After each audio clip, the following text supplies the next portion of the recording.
আসসালামু আলাইকুম ওরহমতুল্লাহি ওয়া বারাকাতুহু। আসসালামু আলাইকুম ওরহমতুল্লাহ। ইন্নাল হামদালিল্লাহ নাহমাদুহু ওয়া নাস্তাঈনুহু মান ইয়াহদিহিল্লাহু ফালা মুদিল্লা লাহু ওয়া মান ইউদ্লিল ফালা হাদিয়া লাহু ওয়া নাশহাদু আন লা ইলাহা ইল্লাল্লাহ ওয়াহদাহু লা শারীকা লাহু ونشهد أن محمدًا عبده ورسوله أما بعد فأعوذ بالله من الشيطان الرجيم بسم الله الرحمن الرحيم وقال الله عز وجل والعصر إن الإنسان لفي خسر إلا الذين آمنوا وعملوا الصالحات وتواصوا بالحق وتواصوا بالصبر وقال رسول الله صلى الله عليه وسلم إن الله يرفع بهذا الكتاب أقواما ويضع به الآخرين رب اشرح لي صدري ويسر لي أمري واحلل عقدة من لساني يفقه قولي اللهم فقهنا في الدين وعلمنا التأويل آمين يا أرحم الراحمين الحمد لله যাবতীয় প্রশংসা এবং গুণগান একমাত্র মহিয়ান ও গরিয়ান আল্লাহ সুবহানাহু ওয়া তাআলার জন্য, যে আল্লাহ রাব্বুল আলামিন ছাড়া এই মহাবিশ্বের কোনো ইলাহ নেই, কোনো উপাস্য নেই, যিনি আজকে আমাদেরকে সুস্থ শরীরে একটা দিনই মজলিসে বসার তৌফিক দান করেছেন। সবাই শুকরিয়া আদায় করি, বলি আলহামদুলিল্লাহ। আবারও শুকরিয়া আদায় করছি সে আল্লাহ পাকের দরবারে,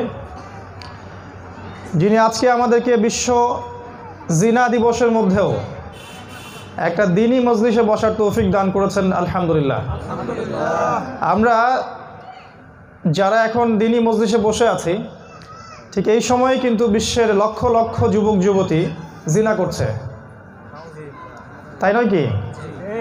এবং লক্ষ লক্ষ মানুষ সুদ খাচ্ছে, মদ খাচ্ছে, ধর্ষণ করছে, পরকীয়া করছে, অন্যায় পাপাচারে লিপ্ত আছে।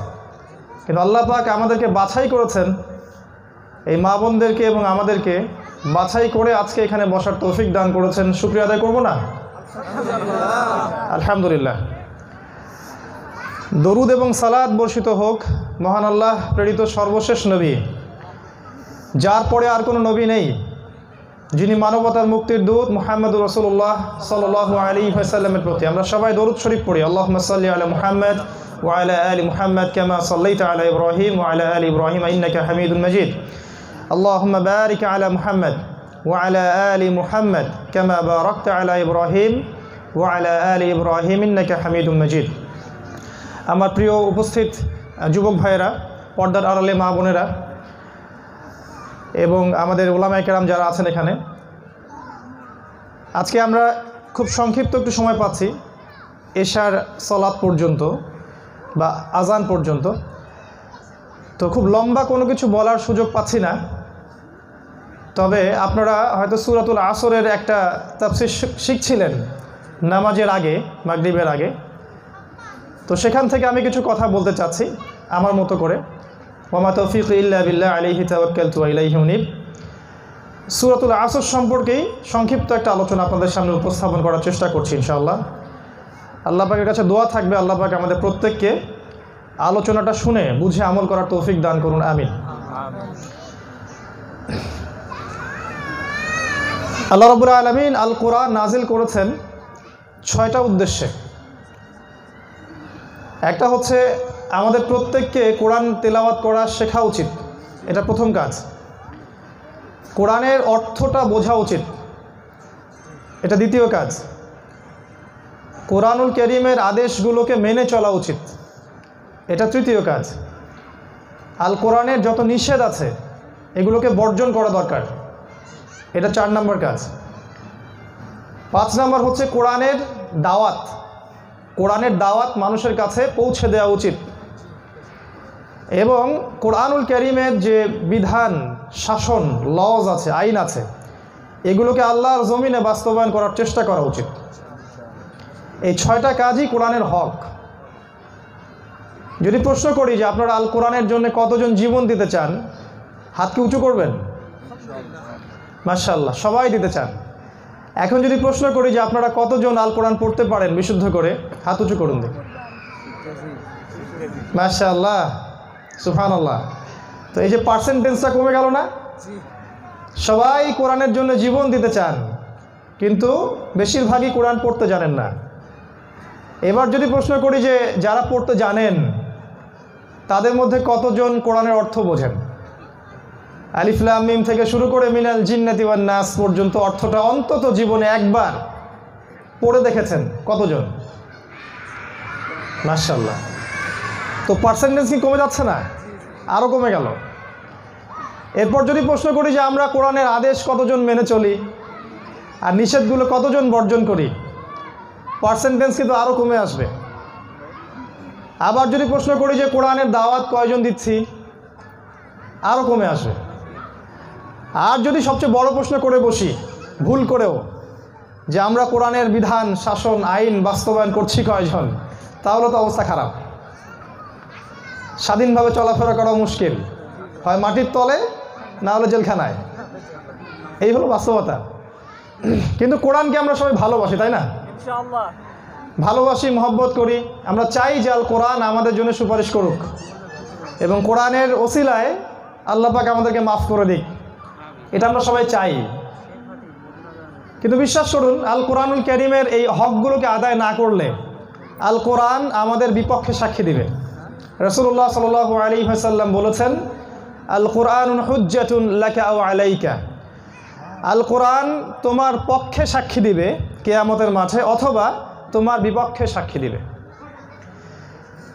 পৃথিবীর মানুষরা যদি আল কোরআনের হকগুলো মেনে চলতো তাহলে কোরআন তাদের পক্ষে সাক্ষী দিবে, আর যদি না হক মেনে চলে কোনো সন্দেহ নাই কোরআন তাদের বিপক্ষে সাক্ষী দিবেই দিবে। আর কোরআনুল কারীম যার পক্ষে সাক্ষী দিবে নিশ্চিত সে জান্নাতে যাবে ইনশাআল্লাহ তাআলা। আর কোরআন যার বিপক্ষে সাক্ষী দিবে কোনো সন্দেহ নাই সে ব্যক্তির জাহান্নাম ছাড়া কোনো জায়গা নেই। অতএব আমরা জান্নাতে যেতে চাই না জাহান্নামে যেতে চাই, এর সিদ্ধান্তটা আমাদেরকে নিতে হবে এবং সেভাবেই আমাদেরকে পথ চলা উচিত। এটাই হচ্ছে মূল কথা আলোচনা। আল্লাহ পাক 114টা সূরা নাজিল করেছেন কোরআনের মধ্যে, নাকি আরও সূরা আছে ভাই? আমাদের এক ভাই দেখালেন যে মাশাআল্লাহ কোরআনে আরও অনেক সূরা আছে। আজকাল কিছু মানুষ বের হয়েছে সমাজে যারা মুসলিম পরিবেশের মধ্যে ঢুকে ইসলামের নাম দিয়েই, ইসলাম কোরআন সুন্নাহর কথা বলেই মানুষকে দলে দলে খ্রিস্টান বানাচ্ছে। খ্রিস্টান, অবাক হচ্ছেন? তারা আপনার মতোই দেখতে, আপনার মতোই দাঁড়িয়ে আছে, টুপি আছে, জুব্বা পাগড়ি আছে, মসজিদের মিম্বরে দাঁড়িয়ে খুতবা দিচ্ছে, ইমামতি করছে, কিন্তু ভিতরে তারা খ্রিস্টান নাসারা। তারা বলছে কোরআনে আরও অনেক সূরা আছে। এবং একজন অজ্ঞ মানুষ, যে ব্যক্তি কোরআন সম্পর্কে আসলে জানে না, মুসলিম পরিবারের সন্তান, সে কিন্তু খুব সহজেই প্রতারিত হবে না? বাংলাদেশের মানুষকে যদি আরবি দিয়ে একটা গালি দেয়া হয়, মানুষ বলে সুবহানাল্লাহ। আরবি ভাষার প্রতি মহব্বত, আরবি শব্দ শুনলে মনে করে যেটা আল্লাহর কালাম, তাই না? আরবিতে তো গালিও দেয়া যায়। তো সেই মানুষ যদি শোনে যে কোরআনে এরকম আরও অনেক সূরা আছে, তাহলে কেন সে প্রতারিত হবে না? তো এই প্রতারণা থেকে বাঁচার জন্যে কোরআন সম্পর্কে খুব ভালো ধারণা থাকা উচিত আমাদের, এবং কোরআনুল কারীমের যে ব্যাখ্যা, হাদিস, এগুলো সম্পর্কেও খুব ভালো ধারণা থাকা উচিত। 114টা সূরার মধ্যে একটা ছোট্ট সূরা আমাদের আজকের আলোচনার বিষয়, সেটা হলো সূরাতুল আসর। আমি পর্দার আড়ালে মা বোনদেরকে অনুরোধ করব যে আপনারা আপোষে কথা বলবেন না। আমরা অল্প সময় এখানে থাকবো ইনশাআল্লাহ। যতটুকু সময় এখানে থাকবো আদবের সাথে বসবো, আপোষে গল্পগুজব করব না। অন্য গল্পগুজব তো পরেও করতে পারবেন ইনশাআল্লাহ। মোবাইল ফোনগুলোকে সাইলেন্ট রাখবো। এমন কিছু করব না যাতে একটা নেকির কাজ করতে এসে উল্টা গুনাহ হয়ে যায়। নেকিটা কেমন জানেন? আল্লাহ রাসূল সাল্লাল্লাহু আলাইহি ওয়াসাল্লাম বলেছেন যে কোনো ব্যক্তি যদি শুধু কাউকে দিন শেখানোর জন্যে অথবা দিন শেখার জন্যে বাসা থেকে বের হয়, ফেরেশতাগণ তার পায়ের নিচে তাদের পাখাকে বিছিয়ে দেন। আরও বলেছে রাসূল সাল্লাল্লাহু আলাইহি ওয়াসাল্লাম যে যখন একটা কওম কোরআনুল কারীমের কথা শোনার জন্যে বা দ্বীনের কথা জানার জন্যে কোনো একটা জায়গায় একত্রিত হয়, তখন তাদের উপরে আল্লাহর পক্ষ থেকে সাকিনা বা প্রশান্তি নাজিল হয়। এবং ফেরেশতা মণ্ডলী তাদেরকে ঘিরে ধরে রাখেন। আল্লাহ রাব্বুল আলামিনের কাছে যে ফেরেশতারা আছেন তাদের সামনে আল্লাহ পাক এই বান্দাদেরকে নিয়ে গর্ব করতে থাকেন। তো এই যদি ফজিলত আমরা পেতে চাই, আরেকটা ফজিলত বলে দেই যে এই সময়ে বসে বসে দোয়া করতে থাকেন। যতক্ষণ এই মজলিসে বসে আছেন দোয়া করতে থাকেন মনে মনে। এখন দোয়া কবুল হবে ইনশাআল্লাহ। এই মজলিসে এখন দোয়া কবুল হবে ইনশাআল্লাহ। তা আমরা একটা ইম্পর্টেন্ট দোয়া করে নেই, আল্লাহ পাক আমাদের সবাইকে যেন জাহান্নাম থেকে বাঁচান এবং সবাইকে আল্লাহ পাক জান্নাতের ছোট্ট জায়গা হলেও যেন দান করেন। এতটুকু যথেষ্ট। আল্লাহ পাক কি বলেছেন? ফামান যুহজিহা আনিন নার ওয়া উদখিলাল জান্নাহ ফাকাদ ফাজ। যে মানুষকে জাহান্নাম থেকে বাঁচানো হবে এবং জান্নাতে প্রবেশ করানো হবে সে ব্যক্তি সফল। এটাই মহা সাফল্য। আজকে আমরা যে সাফল্যের পিছনে ছুটছি, আমাদের বাড়ি, আমাদের গাড়ি, সন্তান সন্ততি, টাকা পয়সা, ব্যাংক ব্যালেন্স, জমি জমা, স্ট্যাটাস, আল্লাহ পাক বলছেন এগুলো কিছুই না। যাকে জাহান্নাম থেকে বাঁচানো হবে এবং জান্নাতে প্রবেশ করানো হবে ফাকাদ ফাজ, এই ব্যক্তি সফল, আর কেউ সফল না। বিশ্বাস করেন প্রিয় ভাই, প্রিয় বোন, প্রিয় মা, পৃথিবীতে আপনার যদি সব কিছু থাকে, সব কিছু, কোনো অভাব নাই, কোনো অনটন নাই, আপনার সব কিছু আছে দুনিয়ায়, কিন্তু কবরে গিয়ে আপনি হেরে গেলেন, আপনার জীবনটা হেরে গেল। আর পৃথিবীতে আপনার কিছুই নাই, কিচ্ছু নাই, দিন আনেন দিন খান, আপনি কবরে জিতে গেলেন, আপনি জিতে গেলেন। এটাই জীবন। আলহাকুমুত তাকাসুর হাত্তা যুরতুমুল মাকাবির। প্রাচুর্যের মোহ তোমাদেরকে আচ্ছন্ন করে রেখেছে যতক্ষণ না তোমরা কবরে পৌঁছে যাচ্ছ। এটাই জীবন। এখন আমরা জীবনের মধ্যে নাই, আমরা এখন পরীক্ষা ক্ষেত্রের মধ্যে আছি। আপনি আমি পরীক্ষা দিচ্ছি, এটা জীবন না। ওয়াল আখিরাতু খায়রু ওয়া আবকা, পরকালের জীবন চিরস্থায়ী এবং সর্বোত্তম। ওয়া মা হাযিহিল হায়াতিদ দুনিয়া ইল্লা মাতাউল গুরুর, এই দুনিয়ার জীবনটা মরীচিকা, প্রতারণা ছাড়া আর কিছুই নয়। আল্লাহ রাব্বুল আলামিন আল কোরআনে একটা সূরা নাজিল করেছেন, ছোট্ট একটা সূরা। আল্লাহ পাক এই সূরার মধ্যে বলেছেন কোন চারটা কাজ করলে যে কেউ, পৃথিবীর যে কোনো ব্যক্তি হাসতে হাসতে জান্নাতে চলে যাবে ইনশাআল্লাহ। আর এই চারটা কাজ যে করতে পারবে না, কোনো সন্দেহ নাই যে এই ব্যক্তি জাহান্নামে যাবে অথবা ক্ষতিগ্রস্ত হয়ে যাবে। আল্লাহ রাব্বুল আলামিন বলছেন ওয়াল আসরি, সময়ের কসম, সময়, টাইম এর কসম। ইন্নাল ইনসানা লাফি খুসরিন, নিশ্চয়ই মানুষ ক্ষতির মধ্যে নিমজ্জিত আছে। ইল্লাল্লাযীনা আমানু, তবে তারা নয় যারা ঈমান এনেছে। ওয়া আমিলুস সলিহাত, এবং সতামল সম্পাদন করেছে। ওয়া তাওয়াসাউ বিল হাক্কি, পরস্পরকে সত্যের উপদেশ দিয়েছে। ওয়া তাওয়াসাউ বিস সবর, পরস্পরকে ধৈর্যের উপদেশ দিয়েছে। ঈমান, আমলে সলেহ, সত্যের উপদেশ এবং সবর, এই চারটা কাজ যে ব্যক্তি একসাথে করতে পারবে এবং এই অবস্থায় তার জীবন পরিচালিত হবে, এই অবস্থায় তার মৃত্যু হবে, ইনশাআল্লাহ সে জান্নাতে যাবে। এই চারটা কাজ যে করতে পারবে না, এটাকে স্বীকারও করবে না, করার চেষ্টাও করবে না, ওই অবস্থায় যদি মারা যায়, ইন্নাল ইনসানা লাফি খুসর, তাহলে নিঃসন্দেহে সে ক্ষতিগ্রস্ত হয়ে যাবে। একটু ব্যাখ্যা করছি।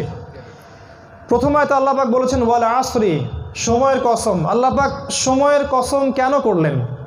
প্রশ্নটা ভালো না? আল্লাহ পাক এমন কোনো কিছুর কসম করবেন না যেটা অনর্থক, যেটার কোনো মূল্য নাই।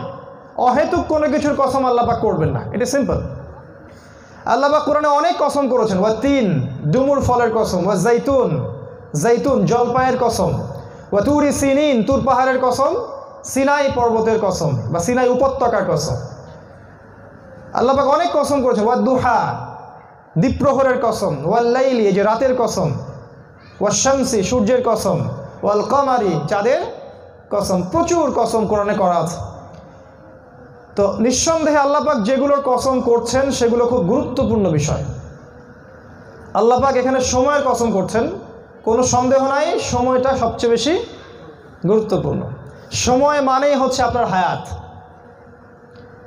একটু চিন্তা করবেন, আমি বলি যে একটা অঙ্ক করতে, চিন্তা করবেন যে আল্লাহ পাক আপনাকে ধরেন 60 বছর হায়াত দিয়েছে, কথার কথা বলছি, কমও হতে পারে বেশিও হতে পারে। এই 60 বছরের মধ্যে এখন আপনার বয়স 30 বা 40, আর শেষের 5 বছর আপনি বাদ দেন, শেষের 5 বছর আপনি চাইলেও অনেক কিছু করতে পারবেন না। তো এই 40 যদি হয় আপনার বয়স, আর 60 বছর যদি আপনার হায়াত থাকে, তাহলে আপনার 15 বছর বাকি আছে জীবনের। 15 বছরকে আপনি দিন দিয়ে গুণ করেন, মাস দিয়ে গুণ করেন, দেখেন কতদিন আপনার হায়াত বাকি আছে। কথা এই দিনগুলোর মধ্যে আপনি খাওয়া দাওয়া করবেন, লেখাপড়া করবেন, পেশাব পায়খানা করবেন, স্ত্রী সন্তানকে সময় দিবেন, বাজার করবেন, রাষ্ট্র চালাবেন, ইত্যাদি ইত্যাদি। কতটুকু সময় আপনি আল্লাহ রাব্বুল আলামিনের জন্য রাখছেন? এই 15 বছরে আপনার প্ল্যান কি?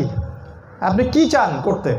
কিভাবে এই 15 বছর চললে আল্লাহ আপনাকে জান্নাত দিবেন? কখনো কি চিন্তা করেছেন এভাবে? আপনি চিন্তা করেন আর নাই করেন, মালাকুল মউত কিন্তু চিন্তা করছে। আপনি আমি চিন্তা করি বা না করি, আমাদের হায়াতের যে গাছটা আছে সেই গাছ থেকে কিন্তু পাতা প্রতিদিন একটা একটা করে ঝরে পড়ছে, তাই নয় কি? বুঝতে পারি নাই? একটা হায়াতের গাছ, প্রত্যেকটা মানুষের আলাদা আলাদা, এখান থেকে পাতা ঝরে পড়ছে না? যেই পাতা ঝরে পড়ছে সেটা কি আবার জোড়া লাগবে? যেই দিন চলে যাচ্ছে এটা কি আবার ফিরে আসবে? আজকের এই সময়টা কি আবার কখনো ফিরে আসবে? আসবে না। ওয়াল আসরি, এই যে সময়ের কসম, আল্লাহ পাক সময়ের কসম করে আমাদেরকে সময় নিয়ে ভাবতে বলছেন। তুমি তোমার রিজিক এবং হায়াত নিয়ে ভাবো যে হে মানুষ, তুমি তোমার জীবনটাকে, হায়াতটাকে কোন পথে পার করছো। মানুষ দুইটা কাজ করে, হয় হায়াতটাকে দুনিয়ার জন্য ব্যয় করবে অথবা আখিরাতের জন্য ব্যয় করবে। আপনি যদি আপনার পুরো হায়াতটাকে দুনিয়ার জন্য ব্যয় করেন তাহলে পরকালে আপনার কোনো অংশ নাই। কিন্তু আপনি যদি আপনার হায়াতটাকে পরকালের জন্য ব্যয় করেন তাহলে আল্লাহ পাক দুনিয়াও দিবেন, আখিরাতও দিবেন ইনশাআল্লাহ। কিভাবে? সবচেয়ে শ্রেষ্ঠ উত্তরটা হচ্ছে, দুনিয়ার প্রত্যেকটা কাজ, প্রতিটা কাজ, আপনার ঘুম, আপনার খাওয়া দাওয়া, পেশাব পায়খানা, স্ত্রী সহবাস, আপনার বাজারঘাট, ব্যবসা বাণিজ্য, আপনার কি বলবো, সমাজ চালানো, রাষ্ট্র চালানো, প্রত্যেকটা কাজ যদি আপনি রাসূলুল্লাহ সাল্লাল্লাহু আলাইহি ওয়াসাল্লামের অনুসরণে করতে পারেন, তিনি যেভাবে করেছেন সেইভাবে করতে পারেন, তাহলে দুনিয়ার প্রত্যেকটা কাজই আপনার ইবাদত হয়ে গেল। তখন আপনি ক্ষতিগ্রস্ত হলেন না। খুব সিম্পল।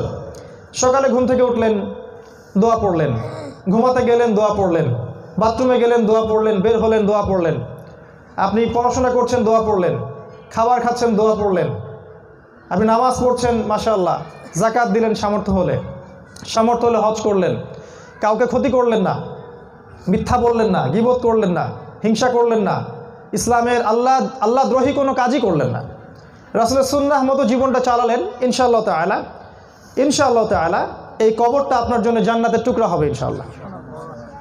এবং আপনার দুনিয়ার হায়াতটা কিন্তু আপনার কি হলো, পরকালের সাফল্য অর্জনের মাধ্যম হয়ে গেল। আপনি দুনিয়াও পেলেন, আখিরাতও পেলেন।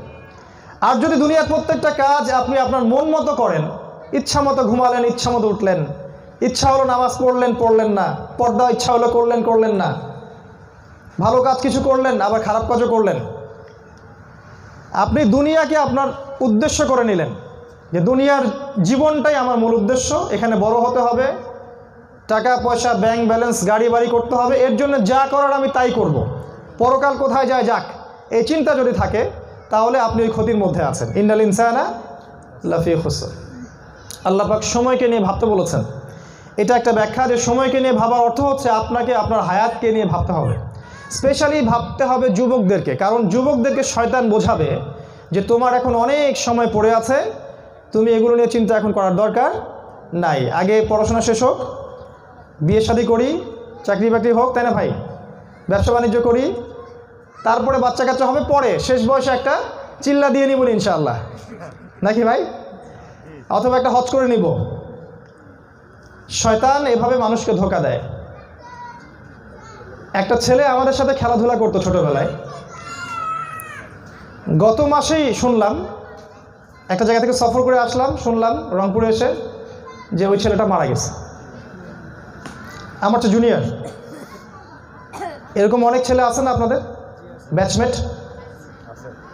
তো এই যে শয়তান আমাদেরকে বোঝায় যে সময় অনেক পড়ে আছে, পরে শিখে নিও, পরে করব, কোনো সন্দেহ নয় ইবলিস আপনাকে আল্লাহর পথ থেকে দূরে সরিয়ে রাখতে চাচ্ছে। খুব সতর্ক থাকবেন। ইন্নাশ শাইতান লিল ইনসান আদুউম মুবিন, নিশ্চয়ই শয়তান মানুষের জন্য কি প্রকাশ্য শত্রু। সময়ের কসম করে আল্লাহ পাক আরেকটা বিষয় বোঝাতে চাচ্ছেন, এটা ভালো করে বোঝেন। আল্লাহ পাক ওয়াল আসরি বলে বোঝাতে চাচ্ছেন যে ইতিহাসের দিকে তাকাও, অতীতের দিকে তাকিয়ে দেখো। পৃথিবীর শুরু থেকে নিয়ে কিয়ামত পর্যন্ত যারাই যুগে যুগে আল্লাহ এবং তার রাসূলের সাথে গাদ্দারি করেছে, আল্লাহ এবং তার রাসূলের বিধানকে অমান্য করেছে, অগ্রাহ্য করেছে, মুখ ফিরে নিয়েছে এবং ইসলামের বিরোধিতা করেছে, আল্লাহ পাক প্রত্যেককে শিকড় দিয়ে উপড়ে ফেলে দিয়েছে। ভালো করে খেয়াল করে দেখেন, হিস্ট্রি দেখেন। ওই যে নূহের কওম আল্লাহ পাক পানিতে ডুবিয়ে মেরে দিলেন। আদ জাতি অনেক শক্তিশালী ছিল, লম্বা চওড়া, আল্লাহ পাক ঝড় দিয়ে উড়িয়ে দিলেন। সামুদ জাতি ওইরকম লম্বা চওড়া, এক একজন 60 ফিট করে লম্বা, তার চেয়েও বেশি, পাহাড় কেটে বাড়ি নির্মাণ করে। আল্লাহ পাক ওদেরকে একটা শব্দ, বিকট শব্দ দিয়ে ধ্বংস করে দিলেন। কওমে লূত, তারা মনে করতো আমরা অনেক উন্নত সভ্যতা, সমকামী ছিল তারা, ছেলে ছেলের সাথে জেনা করতো, নাউযুবিল্লাহ। আল্লাহ পাক এদেরকে কি করেছেন, জমিনটাকে তুলে আকাশে নিয়ে আবার উল্টা দিক দিয়ে বসিয়ে দিয়েছেন। জর্ডান দেশের ডেড সি, মৃত সাগরে গিয়ে দেখবেন, ইন্টারনেটে গিয়ে, ওখানে ডেড সি আছে, ডেড সি, মৃত সাগর। এই জায়গায় কওমে লূত বসবাস করত। ওই সাগরে কেউ ডোবে না, নামলে আপনি ভেসে থাকবেন। অভিশপ্ত জায়গা এটা একটা। ইতিহাসের দিকে তাকান, আল্লাহ পাক যারাই আল্লাহ পাকের বিরোধিতা করেছে, আল্লাহ পাক কাউকে ছাড় দেননি। ফেরাউন সবচেয়ে বড় শক্তি পৃথিবীর, পরাশক্তি। আজকে পুতিন বা ট্রাম্প এদের কাছে কিছুই না, এই বাইডেন টাইডেন কিছুই নাই এদের কাছে। ফেরাউন ছিল এত শক্তিশালী, এত শক্তিধর যে আল্লাহ পাক বলেছেন এর মতো কোনো কওম, এত শক্তিশালী কওম আমি সৃষ্টি করিনি কখনো। আল্লাহ পাক তাদেরকে কি করলেন, লোহিত সাগরে দলবল সহ ডুবিয়ে মেরে দিলেন। মাদিয়ান, কওমে মাদিয়ান, শুআয়ব আলাইহিস সালামের কওম, ওরা মাপে কম দিত। আজকের আমাদের এই বর্তমান বাজার এবং ইকোনমিক সিস্টেমের মতো। আজকের ইকোনমিক সিস্টেম দাঁড়িয়ে আছে সুদের উপরে এবং প্রতারণার উপরে, চিটিং, বাটপাড়ি এবং সুদ। এই যে কাগজের টাকা, এটা একটা চিটিং। এই কাগজের টাকা দিয়ে আপনার সম্পদ লুট করা হচ্ছে, ইলেকট্রনিক মানি দিয়ে আরও লুট করা হবে, সামনে অপেক্ষা করতে থাকেন। প্রতারণা, চিটিংয়ের উপরে একটা ইকোনমি দাঁড়িয়েছিল বিশ্বে, এর নাম ছিল কওমে শুআয়ব আলাইহিস সালামের কওম। ওরা মানুষকে মাপে কম দিত, অন্যায়ভাবে মানুষের সম্পদ আত্মসাৎ করত। আল্লাহ পাক ওদেরকে ধ্বংস করেছেন ভূমিকম্প দিয়ে। কি দিয়ে? ভূমিকম্প দিয়ে। তারপরে দেখেন কওমে ইব্রাহিম, নমরুদ, আল্লাহ কি করলেন, ধ্বংস করেন নাই? মশা দিয়ে। ওয়াল আসরি, সময়ের দিকে তাকিয়ে দেখো, হিস্ট্রির দিকে তাকিয়ে দেখো, যারাই যুগে যুগে আল্লাহ এবং তার রাসূলের বিধানকে অমান্য করেছে, ইসলামের সামনে আত্মসমর্পণ করে নাই, আল্লাহ পাক কাউকে ছাড় দেন নাই। তাই এই যুগের, এখনকার যুগের যারা ফেরাউন আছে, এ যুগের যারা নমরুদ, এ যুগের যারা আবু জেহেল, এদেরকে আমরা সতর্ক করতে চাই, সময় থাকতে লাইনে চলে আসেন, না হলে পালাবার পথ খুঁজে পাবেন না। আল্লাহ পাক শিকড় উপরে ফেলে দিবেন ইনশাআল্লাহ তাআলা। কোনো শক্তি নাই আপনাদেরকে ঠেকায়। ওয়াল্লাহি, আল্লাহর কসম করে বলছি, পৃথিবীর কোনো শক্তি নাই যেটা আগামী দিনগুলোতে ইসলামের বিজয়কে ঠেকাতে পারে। আপনারা যারা বোঝার পরেও, কোরআন হাদিসের সত্য জানার বোঝার পরেও প্রকাশ্যে ইসলামের বিরোধিতা করছেন, তাদেরকে এতটুকু বলবো যে আল্লাহ সুবহানাহু ওয়া তাআলার ধরা বড়ই কঠিন। ইন্না বাতশা রাব্বিকা লাশাদীদ, আল্লাহ পাকের ধরা বড়ই কঠিন। ওয়া ইন্নাহু আলা কুল্লি শাইইন কাদির, আল্লাহ পাক প্রত্যেকটা বিষয়ের উপর ক্ষমতাবান। ওয়া ইন্নাল্লাহা আলিমুম বিযাতিস সুদূর, আল্লাহ পাক আপনাদের মনের কথা জানেন। হুয়া হাসবুহ, তিনি যথেষ্ট। নি'মাল মাওলা, তিনি কতই না উত্তম অভিভাবক। ওয়া নি'মান নাসির, তিনি কতই না উত্তম সাহায্যকারী। কোনো সন্দেহ নাই। ওয়া জাআলা কালিমাতাল্লাযীনা কাফারুস সুফলা, তিনি কুফরির কালিমাকে অবনমিত করবেন। ওয়া কালিমাতুল্লাহি হিয়াল উলিয়া, তিনি আল্লাহর কালিমাকে সমুন্নত করবেন। এটা আল্লাহ পাক করবেন। সামনের দিনগুলো অপেক্ষা করতে থাকেন। সময়ের কসম, আল্লাহ পাক বলেছেন সময় থেকে শিক্ষা নিতে। তো এই যুগের যারা ফেরাউন আছেন, আবু জেহেল, নমরুদ আছেন, তাদেরকে আমরা বলবো যে ইসলামের কাছে আত্মসমর্পণ করুন, জ্ঞান অর্জন করুন, আপনার চোখ খুলে যাবে ইনশাআল্লাহ। হয়তো বা আজকে আপনি দুনিয়ার মোহে পড়ে অথবা অজ্ঞতাবশত অথবা কোনো দুনিয়াবী স্বার্থের কারণেই হোক, ইচ্ছায় হোক আর অনিচ্ছায় হোক, আল্লাহর বিরুদ্ধে চলে গেছেন। আমরা দাওয়াত দিব যে আপনি ইসলাম বুঝে ইসলামের দিকে আসুন। আল্লাহ চাইলে আপনাকেও আল্লাহ পাক ওমরের মতো কবুল করতে পারেন, হামজার মতো কবুল করতে পারেন। ওমর ইবনুল খাত্তাব খোলা তরবারি নিয়ে যাচ্ছেন, রাসূলকে হত্যা করবেন, আল্লাহ পাক সেই ব্যক্তিকে বানালেন আমিরুল মুমিনিন। তাহলে আপনিও কেন হতাশ হচ্ছেন? আল্লাহ পাক তৌফিক দান করুন, আমিন। সময়ের কসম বলে আল্লাহ পাক আরেকটা বিষয় বলেছেন, এটা আপনাদের জন্য। ওয়াল আসরি বলে আল্লাহ পাক বুঝাতে যাচ্ছেন যে শেষ জামানার শেষ সময়ের যে মানুষগুলো থাকবে এরা সবচেয়ে বেশি ক্ষতির মধ্যে থাকবে। পৃথিবীর ইতিহাসে যত মানব গোষ্ঠী চলে গেছে তার চেয়ে এই শেষ জামানার যে মানুষগুলো আছি আমরা সবচেয়ে বেশি ক্ষতির মধ্যে আছি। কারণ কি? কারণ হচ্ছে শেষ জামানায় সবচেয়ে বড় একজন ফিতনা বের হবে, সবচেয়ে বড় একটা ফিতনা, যেরকম ফিতনা পৃথিবীর ইতিহাসে কখনো আসে নাই। সেই ফিতনার নাম হচ্ছে মাসিহুদ দাজ্জালের ফিতনা। আর এই মাসিহুদ দাজ্জালের ফিতনার জন্যেই পৃথিবীর সমস্ত ছোট ছোট ফিতনাগুলোর জন্ম হয়েছে। প্রত্যেকটা ছোট ছোট ফিতনা দাজ্জালের সাথে সম্পর্কিত। একটা হাদিস আছে যে দাজ্জাল পৃথিবীর সবচেয়ে বড় ফিতনা এবং দাজ্জালের জন্যেই পৃথিবীর ছোট ছোট ফিতনাগুলোর আবির্ভাব হবে। শেষ জামানার ফিতনাগুলো কেমন? কয়েকটা বলছি। শেষ জামানায় সমাজের 99% মানুষ সুদ খাবে, মানুষ জিনা করবে, জিনাকে হালাল মনে করবে। আজকে কি কেউ জিনাকে হারাম মনে করলো আজকের দিনটায়? এরা কি এখানে আমি যদি ফ্রি মিক্সিংয়ে যাই একটা ছেলের সাথে, এতে আমার গোনা হবে এটা মনে করে কি আজকে ছেলেমেয়েরা দিনটা পার করলো, রাতটা পার করছে? তারা কিন্তু এটা হালালই মনে করছে, জায়েজ। এক্স্যাক্টলি, পবিত্র ভালোবাসা। ভাই মনে অনেক ভালোবেসেছেন জীবনে। তো দেখেন, মানুষ জিনা করছে, জিনাকে মানুষ জায়েজ মনে করছে। শেষ জামানা এটা। নবীজি বলেছেন মানুষ মদ খাবে, মদকে হালাল মনে করবে। মানুষ বাদ্যযন্ত্র শুনবে, এটাকে হালাল মনে করবে। মানুষ বাসায় ইসলামী অনুশাসন প্রতিষ্ঠা করবে না। মানুষ সালাত আদায় করবে কিন্তু ওর মধ্যে ঈমান থাকবে না। মানুষ সকালে মুমিন থাকবে, বিকেলে কাফের হয়ে যাবে, বিকেলে কাফের হবে, সকালে মুমিন হয়ে যাবে। মানুষ দিনের স্বার্থে দুনিয়াকে বিক্রি করে দিবে, মানুষ দুনিয়ার স্বার্থে দিনকে বিক্রি করে দিবে। প্রচুর ভূমিকম্প হবে, মহামারী ছড়াবে, সময়গুলো সংক্ষিপ্ত হয়ে আসবে, সময়গুলো এত দ্রুত চলে যাবে মনে হবে যেন বছর মাসের মতো চলে যাচ্ছে। আলেম ওলামার সংখ্যা কমতে থাকবে, খালি বক্তার সংখ্যা বাড়তে থাকবে। মানুষ এমনভাবে রাত্রি যাপন করবে যেন মনে হবে ওদেরকে কখনো মরতে হবে না। সমাজ থেকে ইসলামিক খেলাফত উঠে যাবে, ইসলামের আইন শাসন কেউ বাস্তবায়ন করবে না। বিশ্বের আনাচে কানাচে মুসলিমদেরকে ধরা হবে আর হত্যা করা হবে, রক্তের নদী সমুদ্র বয়ে যাবে। ভাইরা বলতেছে যে মৌজার একটা প্রোগ্রাম, ওখানে অনেকেই আসবে আর এরা ছেলেরা সবাই থাকবে, এখানে মেয়েদের উদ্দেশ্যে করে একটু শেষ করা যায়। ঠিক আছে। এরকম অনেকগুলো আলামত পাওয়া যায় যেগুলো আসলে শেষ জামানা সম্পর্কিত, যেটা জানার জন্য আপনি শুধু আলামত সাহ, কিয়ামতের আলামত, এই সংক্রান্ত হাদিসগুলো পড়লেই বুঝতে পারবেন।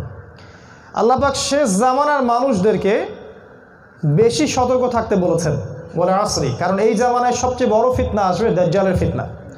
তার আগে ইমামুল মাহদি আসবেন এবং তার হাত ধরে ইসলামিক খেলাফত এর ভিত্তি স্থাপিত হবে এবং ইহুদিদের সাথে মুসলিমদের যুদ্ধ হবে। মুসলিমরা যুদ্ধে পেরে উঠবে না, কারণ ওদের সাথে দাজ্জাল থাকবে। এক পর্যায়ে আল্লাহ রাব্বুল আলামিন ঈসা আলাইহিস সালামকে পাঠাবেন এবং তিনি দাজ্জালকে হত্যা করে ওই জেরুজালেম থেকে ইসলামিক খেলাফা আবারও বাস্তবায়ন করবেন। এটা সামনে হতে যাচ্ছে। তো শেষ জামানার মানুষগুলোকে আল্লাহ রাব্বুল আলামিন বেশি ক্ষতিগ্রস্ত বলেছেন, বেশি ক্ষতিগ্রস্ত আমরা যারা আছি। আর আমরা যে শেষ জামানার মানুষ এটা বোঝার জন্য আপনার এতটুকু জ্ঞান অর্জনের দরকার, আপনি শুধু কোরআনের অর্থটা পড়েন এবং শেষ জামানা সংক্রান্ত যে হাদিসগুলো আছে এগুলো একটু রিডিং পড়েন, তাহলেই বুঝতে পারবেন। আমি একটা লেকচার দিয়েছি, ইউটিউবে আছে, যে বিগত 100 বছরে এই বিশ্বের কি পরিবর্তন হয়েছে। বিগত 100 বছরে এই বিশ্বের যা পরিবর্তন হয়েছে, এই পরিবর্তনটা আগের 1000 বছরেও হয় নাই। লাস্ট 100 বছরে কিয়ামতের 100টার মধ্যে 90টা আলামত দেখা যাচ্ছে। প্রায় 90% আলামত আমরা চোখ দিয়ে দেখতে পাচ্ছি লাস্ট 100 বছরে। আল্লাহ পাক বলেছেন আমরা ক্ষতির মধ্যে আছি, শেষ জামানার মানুষেরা। ইন্নাল ইনসানা লাফি খুসর, প্রত্যেকটা মানুষই ক্ষতির মধ্যে, স্পেশালি আমরা। ক্ষতিটা কেমন? ক্ষতিটা 2 প্রকার। আমি একটু দ্রুত আগাচ্ছি, একটু আমার সাথে থাকেন। ক্ষতিটা 2 প্রকার। এক প্রকার ক্ষতি হচ্ছে ইহকালের ক্ষতি। ইহকালের ক্ষতি মানে এই দুনিয়ার জীবনে যত সমস্যা, মানব জাতির যত সমস্যা, এগুলোর মূল কেন্দ্র দেখবেন আপনি মানুষরা নিজেই। ব্যক্তি জীবনের সমস্যা মূল কারণ মানুষ নিজেই। আমার পরিবারের সমস্যা মূল কারণ কি? আমি নিজেই। কিন্তু সমাজের সমস্যা আমাদের কারণেই, রাষ্ট্রের সমস্যা জিনভূতের কারণে, আমাদের কারণে। এই বিশ্বের গ্লোবাল সমস্যাগুলোর কারণ কি? মানুষ নিজেই। অর্থনৈতিক সমস্যা কারণ কে? মানুষ নিজেই। মানুষের ক্ষতি একটা দুনিয়াবি ক্ষতি, যার মূল উৎস হচ্ছে মানুষ। আল্লাহ পাক সূরা রুমের মধ্যে বলেছেন, যাহারাল ফাসাদ ফিল বাররি ওয়াল বাহরি বিমা কাসাবাত আইদিন নাস। জলে স্থলে যত বিপর্যয় ছড়িয়ে পড়েছে এগুলো মানুষের 2 হাতের কামাই। আরেকটা ক্ষতি হচ্ছে পরকালের ক্ষতি। মানুষই একমাত্র সৃষ্টি, এছাড়া জিনরা আছেন যাদেরকে এই যে মৃত্যু, এই কবর, এই প্রশ্নোত্তর, হাসর, মিজান, ফুলসিরাত, জান্নাত, জাহান্নাম এগুলো ফেস করতে হবে। গরু, ছাগল, হাঁস, মুরগিকে এগুলো করতে হবে না। কিন্তু মানুষেরই চলাফেরা দেখলে মনে হয় না যে মানুষকে কখনো মৃত্যুবরণ করতে হবে। অথচ আমাদের সামনে 3, 5, 8টা প্রশ্ন অপেক্ষা করছে। 8টা, প্রত্যেকের সামনে, আপনার আমার সবার সামনেই। নিঃশ্বাস চলে গেলেই 3টা প্রশ্ন শুরু হয়ে যাবে। মান রব্বুক, কে তোমার রব? পৃথিবীতে যে ব্যক্তি আল্লাহর সাথে শিরিক করেছে সে ব্যক্তি কোশ্চিনকালে উত্তর দিতে পারবে না যে রব্বি আল্লাহ। এটাই বাস্তবতা। মা দিনুক, তোমার দিন কি? পৃথিবীতে যারা ইসলাম পরিপূর্ণভাবে পালন করে নাই বা ইসলামের সামনে আত্মসমর্পণ করে নাই, তারা কোশ্চিনকালেও এই প্রশ্নের উত্তর দিতে পারবে না। সে যেই হোক না কেন, সে কোনো দেশের এমপি মন্ত্রী যেই হোক না কেন, সে বিশ্বের যত বড়ই মোড়ল হোক, যদি ইসলামের সামনে আত্মসমর্পণ করতে না পারে, মা দিনুকা প্রশ্নের উত্তর সে দিতে পারবে না। কবর চাপা দিবে। মান হাযা রাজুল বুইসা ফীকুম, এই ব্যক্তি কে যাকে তোমাদের কাছে পাঠানো হয়েছিল। এই পৃথিবীতে সে যত বড়ই এমপি, মন্ত্রী, ব্যবসায়ী, চাকুরিজীবী, বিশ্বনেতা, সমাজনেতা যেই হোক না কেন, আলেম, জালেম যেই হোক, সে যদি রাসূলুল্লাহ সাল্লাল্লাহু আলাইহি ওয়াসাল্লামের সুন্নাহ অনুযায়ী জীবনযাপন না করে, তাহলে মান নবিয়ুক এই প্রশ্নের উত্তর সে দিতে পারবে না। এটাই বাস্তবতা। আর যারা এই 3টা প্রশ্নের উত্তর দিতে পারবেন তাদেরকে ফেরেশতারা আরও একটা প্রশ্ন করবেন। তারা অবাক হয়ে জিজ্ঞাসা করবেন, কাইফা তা'লামু হাদা, তুমি কেমন করে এই প্রশ্নের উত্তর দিতে পারলে? এটা তো অনেক কঠিন প্রশ্ন। বেশিরভাগ মানুষই তো এর উত্তর দিতে পারে না। 1000-এ 999 জন মানুষ এই প্রশ্নের উত্তর দিতে পারে না। এটারও দলিল আছে। সহিহ বুখারীতে 4 বার হাদিস এসেছে যে আদম আলাইহিস সালামকে বলা হবে তোমার সন্তানদের মধ্য থেকে জাহান্নামীদেরকে আলাদা করে দাও। আদম আলাইহিস সালাম বলবেন কতজনকে হে আল্লাহ? আল্লাহ পাক বলবেন 1000-এ 999 জনকে জাহান্নামের জন্য আলাদা করে দাও। একজন জান্নাতে যাবে 1000-এ। তো যে ব্যক্তি 3টা উত্তর দিতে পারবে সে ব্যক্তিকে প্রশ্ন করা হবে কেমন করে জানলে? সে ব্যক্তি বলবে করাতু কিতাবাল্লাহ ওয়া আলিমত, আমি আল্লাহর কিতাব কোরআন পড়ে এটা জেনেছি। আমি আল্লাহর কিতাব পড়েছি পড়ে এগুলোর উত্তর জেনেছি। কিতাব পড়ার সময় হয় আমাদের? সুবহানাল্লাহ। পরকালের ক্ষতি, এই 3টা প্রশ্ন, তারপরে কিয়ামতের মাঠে ওঠার সময় আরও 5টা প্রশ্ন, উঠে দাঁড়ানোর সাথে সাথেই 5টা প্রশ্ন। 1 নাম্বার, তোমার জীবন কোন কাজে ব্যয় করেছো? 2 নাম্বার, তোমার যৌবন কোন কাজে ব্যয় করেছো? 3 নাম্বার, কোন পথে সম্পদ উপার্জন করেছো? যারা রিলিফের মাল খেয়ে বেড়াচ্ছেন তাদেরকে বলছি, প্রশ্ন করা হবে কোন পথে সম্পদ অর্জন করেছো? যারা সুদ খাচ্ছেন, ঘুষ খাচ্ছেন, ভালো করে হিসেব করে খান। তারপরে প্রশ্ন করা হবে কোন পথে সম্পদ ব্যয় করেছো? 5 নাম্বার, জানা অনুযায়ী আমল করেছিলে কি করো নাই? আলেম ওলামা সব ধরা। 5টা প্রশ্ন। আবার বলবো, কোন পথ, তোমার জীবন কোন কাজে ব্যয় করেছো? পুরো জীবনের হিসাব দাও। তারপরে যৌবন, তোমার যৌবন কোন কাজে ব্যয় করেছো? 3 নাম্বার, কোন উৎস থেকে সম্পদ অর্জন করেছিলে? 4 নাম্বার, কোন উৎসে সম্পদ ব্যয় করেছো? 5 নাম্বার, জানা অনুযায়ী, জ্ঞান অনুযায়ী আমল করেছো কি করো নাই? এই 5টা প্রশ্নের উত্তর না দেওয়া পর্যন্ত আলেম জালেম এমপি মন্ত্রী যেই হোক না কেন, 1 পা কিয়ামতের মাঠে লড়তে পারবে না। এটা রাসূল সাল্লাল্লাহু আলাইহি ওয়াসাল্লাম বলেছেন। সাহাবীদেরকে পর্যন্ত এই প্রশ্ন করা হবে। আপনি কি মনে করছেন? আমি তো তেজপাতা। সাহাবীদেরকে পর্যন্ত এই প্রশ্নগুলো করা হবে। তারা এগুলো চিন্তা করতেন, আল্লাহর ভয়ে থরথর করে কাঁপতেন, দাড়ি ভিজে যাইত। সাহাবীরা আল্লাহর পথে কি করেন নাই? জীবন, জান, মাল, সময়, শ্রম সব ঢেলে দিয়েছে। গর্দান উড়ে গেছে, হাত কেটে গেছে, কত যন্ত্রণা সহ্য করেছেন। তারপরেও তারা ভয় পাইতেন যে এগুলো আমাদেরকে ফেস করতে হবে। আব্দুল্লাহ ইবনে রাওয়াহা রাদিয়াল্লাহু আনহু একজন সাহাবী, তাকে বলা হচ্ছে আপনাকে মোতার যুদ্ধে যেতে হবে। তিনি কান্নাকাটি শুরু করলেন। অন্য সাহাবীরা বলছেন যে আপনি কি মৃত্যুর ভয় কাঁদছেন? তিনি বললেন না, আমি মৃত্যুর ভয় কাঁদছি না। আমি জানি এই যুদ্ধে যাওয়ার পরে আমি ফিরে আসবো না। কিভাবে জানলেন? আমি এই কারণে জানি যে আমি এই যুদ্ধে যাওয়ার পরে আর জীবিত ফিরবো না, কারণ আমার পরে নবীজি বলেছেন যদি আব্দুল্লাহ ইবনে রাওয়াহা শহীদ হয়ে যায় তাহলে পতাকা বহন করবে আল্লাহর পতাকাগুলোর মধ্যে একটা পতাকা। তার মানে আমি যুদ্ধে শহীদ হয়ে যাব, আমি জানি। আমি এই ভয় কাঁদছি না, আমি এই ভয় কাঁদছি যে কাল কিয়ামতের মাঠে যখন পুলসিরাতকে দাঁড় করানো হবে তখন প্রত্যেক আদম সন্তানকে এর উপর দিয়ে পার হতে হবে। এই চিন্তাটা করে আমি কান্নাকাটি করছি। এই সাহাবীদের চেতনা। আর আমরা সারাদিন ঘুষ খাচ্ছি, সারাদিন সুদ খাচ্ছি, জিনা করছি, ব্যভিচার করছি, নাউজুবিল্লাহ, আল্লাহ দ্রোহিতায় লিপ্ত আছি, ইসলামের বিরুদ্ধাচারণ করছি, মিডিয়া দিয়ে উঠে পড়ে লাগছি ইসলামের বিরুদ্ধাচারণ করার জন্য। আল্লাহর আইন সব তুলে দিচ্ছি, নামাজ পড়ছি না, যাকাত দিচ্ছি না, বছর বছর খালি একটু হজমরা করে আইওয়াশ দেখাই মানুষকে। তারপরে ভাবছি আমরা বিনা হিসাবে জান্নাতে যাব। এত সহজ না, লা আল্লাহ, কখনো নয়, এত সহজ নয়।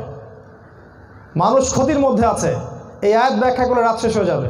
4টা কাজ যারা করতে পারবেন, শেষ করে দিচ্ছি, এই 4টা কাজ যারা করতে পারবেন, হোক সে নারী বা পুরুষ বা যে কেউ, আল্লাহ পাক বলেছেন এরা ক্ষতি থেকে সম্পূর্ণ মুক্ত থাকবে।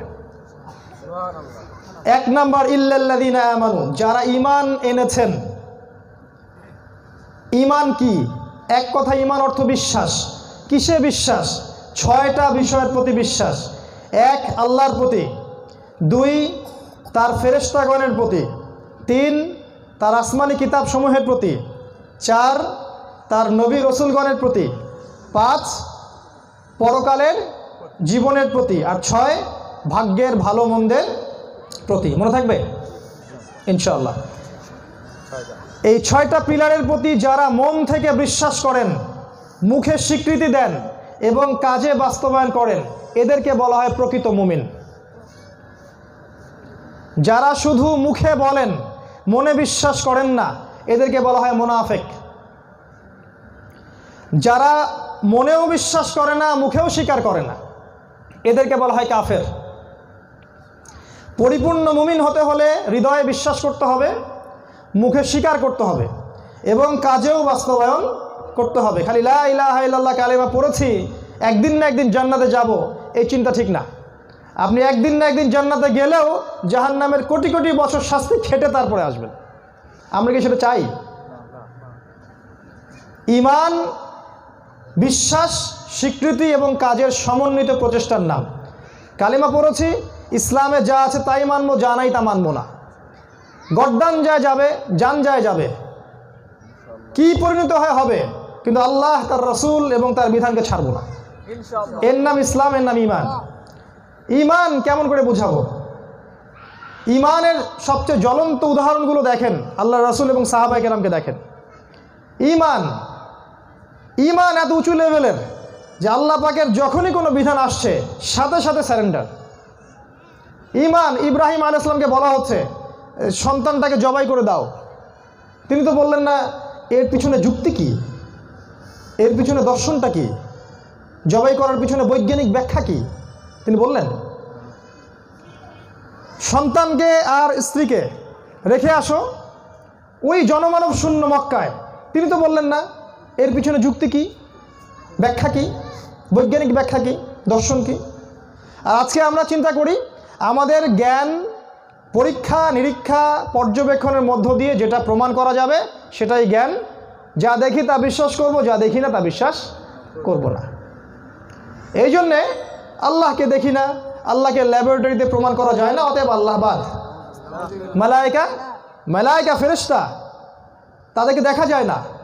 তো আপনারা যে এডুকেশন সিস্টেমে পড়াশোনা করছেন, এখানকার প্রফেসরদেরকে বলবেন যে ফেরেশতা কি আপনারা আদৌ বিশ্বাস করেন?